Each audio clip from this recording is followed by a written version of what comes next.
Сәлем достар, Борат фильмін бүкіл дүние жүзі көріп, енді Борат 2 фильмі шығып, тағы қазақты масқара етпекші. Кейбір мемлекеттер Қазақстанды фильмдегідей түк көрмеген жабайы кедей ретінде қабылдап қалса, ал кейбір елдер бұл фильмді комедия ретінде қабылдады.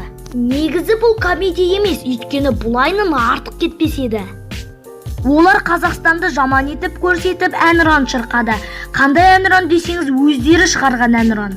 Соның кесірінен біздің спортшыларымыз да ұятқа қалды.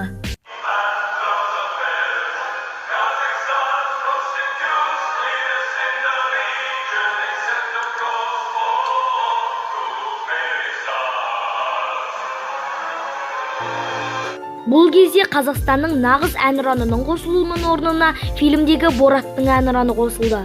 Борат енді қазақ еліне мүлдем келе алмайды, бірақ біз де оны қолға түсіріп қоймаймыз. Арман ағамыздың айтуы бойынша Борат алысқа кетіп қалғандықтан оны қолға түсіре алмай жүргенін айтты.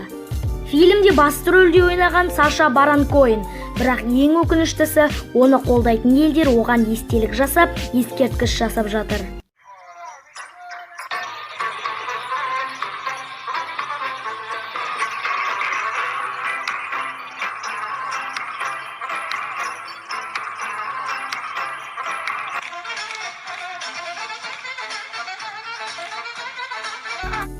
Ал біз Боратты мүлдем қолдамаймыз. Сондықтан осы видеоға лайк басып кетіңіз.